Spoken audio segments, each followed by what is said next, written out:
और इस वक्त बड़ी खबर दिल्ली से है। उत्तराखंड के मुख्यमंत्री तीरथ सिंह रावत ने बयान दिया है। उन्होंने कहा कि पार्टी लीडरशिप के साथ आगामी चुनाव पर बात हुई, केंद्र सरकार की योजनाओं पर भी बात हुई है, हम उन्हें जनता तक कैसे ले जाएं।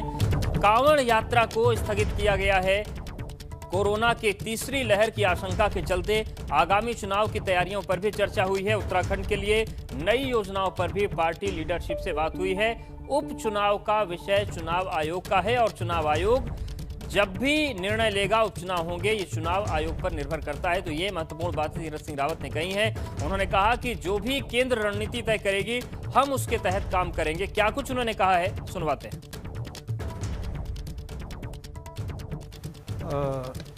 राष्ट्रीय अध्यक्ष जी हेमंत जी से मिलना हुआ और आगामी चुनाव को लेकर के बातचीत हुई है और किस तरह हमको उत्तराखंड के अंदर विकास करना है और केंद्र सरकार के द्वारा जो योजनाएं हैं उनको धरातल पर उतारना है। प्रदेश सरकार की ओर से बहुत सारे काम इस समय हम लोग किए हैं, तो उनको जनता तक ले जाने की बात। साथ में अभी कांवड़ भी है तो उसको हमने स्थगित किया है और ये हम चाहते जो अभी वैक्सीन आदरणीय प्रधानमंत्री जी ने 18 वर्ष से ऊपर वालों को फ्री दिया, तो उसको भी धरातल पे वहाँ जगह जगह कैंप नीचे स्तर तक हम लोग उतारे हैं, सभी उससे लाभान्वित हुए हैं। ऐसा एक प्रकार का काम हम लोग कर रहे हैं। बाकी मैंने कहा ना कि आगामी चुनाव के दिन से बातचीत, ये सारी चीज़ें कैसी तैयारियां हैं, क्या करना है और ये सब रहा है और उनको लेकर के मैंने कहा ना कि पूरी तरह हम लोग नीचे धरातल पे उतारने का काम करेंगे और वहाँ के लिए नई योजनाएं, नया काम, नया विकास और जो मेरे मन में था कि वहाँ का पर्यटन, तीर्थाटन, उसको कैसे हम लोग बढ़ावा दें, ये काम, इस प्रकार की कुछ बातें हैं, कुछ मैंने रखी हैं और इस तरह का हम लोग करेंगे क्या करके ऐसी सारी चीज़ें।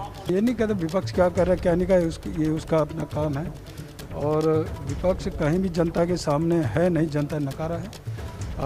बाकी रही तो ये विषय अभी चुनाव आयोग का है और चुनाव आयोग है, जब भी वो जैसा भी निर्णय लेगा चुनाव आयोग को करना है, होगा नहीं होगा ये सारा चुनाव के उसमें है, चुनाव आयोग के उसमें जो भी होगा। बाकी केंद्र जो तय करेगा, जो रणनीति हमारे सामने रखेंगे, उस रणनीति के अनुसार हम लोग आगे बढ़ेंगे, काम करेंगे और मैंने कहा ना कि उस योजनाओं को हम आगे धरातल पे उतारेंगे।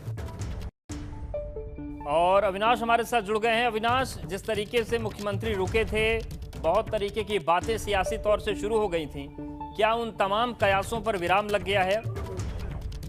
जी देखिए, अगर बात करें अवधेश, तो जब तक मुख्यमंत्री देहरादून नहीं पहुंच जाते और वहां जाके उनका पहला कदम क्या होता है, तब तक किसी भी चीज पे भी विराम नहीं लगा। क्योंकि जब मुख्यमंत्री से तमाम सारे मुद्दों को लेकर पूछा गया, इस्तीफे को लेकर पूछा गया, आगे क्या कार्यप्रणाली होगी इसको लेकर पूछा गया, तो उन्होंने कहा साफ तौर पर जो दिल्ली का आदेश होगा वो उस पर अमल करेंगे। फिलहाल उनको दिल्ली ने आदेश दिया कि आप देहरादून जाइए, आगे के आदेश के लिए उनको बताया जाएगा। तो ये एक बड़ी खबर है, चूंकि मुख्यमंत्री देहरादून जाते हैं तो क्या आदेश होता है उनके लिए, क्या कुछ उनको करने के लिए कहा जाता है, उसके बाद फिर उस तरीके से वो डिसीजन लेंगे। और ये भी कहा कि खासतौर से जो यहाँ पे आए हुए थे तो कई मुद्दों पर बातचीत हुई, चाहे वो केंद्र की तमाम सारी योजना हो, चाहे वो फिर विकास के काम हो, तमाम सारी चीजों को लेकर बातचीत हुई है।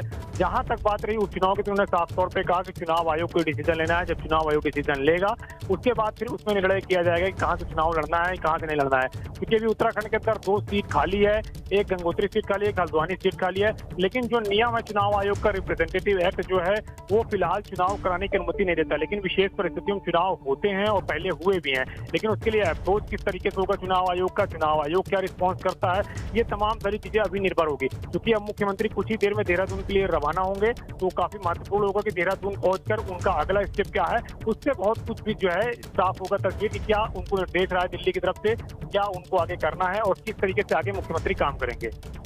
शुक्रिया अविनाश, जानकारी और अपडेट्स को देने के लिए।